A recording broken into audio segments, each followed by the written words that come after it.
Hello দর্শক, আসসালামু আলাইকুম। আমি আপনাদের একটা কমেন্টের একটা ভিডিও দেওয়ার জন্য আসলাম। একজন আমাকে কমেন্ট করেছেন, মুখের ভিতরে দাঁতের গোড়ায় গাও।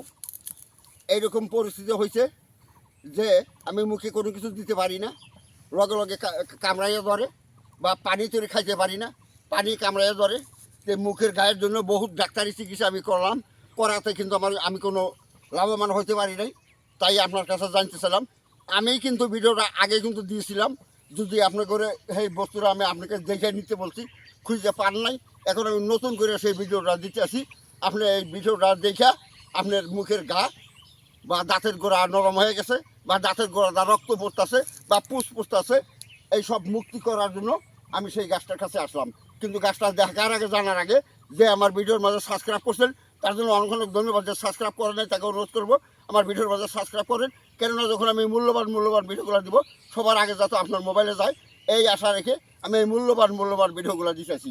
এই যে দেখেন, এই যে গাছ, এর নাম হচ্ছে জগৎ বের, কেউ কয় কলমি। তো কলমি গাছে কলমি নামে পরিচয় আমাদের জায়গায়ও। এর শাক খাইতে কিন্তু খুব মজা। এই শাকটা খাইলেও এমনিও মানে শরীরে পুষ্টি লাগে, বহুতগুলো বেমার থেকে মুক্তি পাওয়া যায়।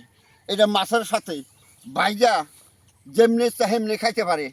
তো যা হোক, এই গাছের কিসের দ্বারায় আপনার মুখের গাও ভালো করবেন, এখন আমার সাথে থাকেন, থাইকা মোটামুটি কথাটা ভালোভাবে বুঝেন, বুঝে নিয়ে তারপরে কাজটা করবেন। সৎকারই আপনাদের কাজ হবে। এই যে গাছের যেটা ডোগা, এই ডোগাটা উঠে নেন, এইভাবে 3টা ডোগা উঠাবেন, 3টা ডোগা উঠে নেবেন। এই যে দেখেন, এইভাবে 3টা ডোগা উঠে নেন।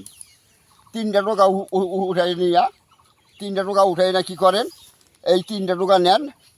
আর কি করে হিন্দু মহারাজা যেটা সিঁথিতে যায় সিন্দুর, অল্প সিন্দুর নেন। 3টা শুকনা মরিচের আগা নেন, 3টা শুকনা মরিচের এতটুক করে আগাল নেন। নিয়ে কী করেন, এইটা কিন্তু পাটাতে ভালোভাবে পিষবেন।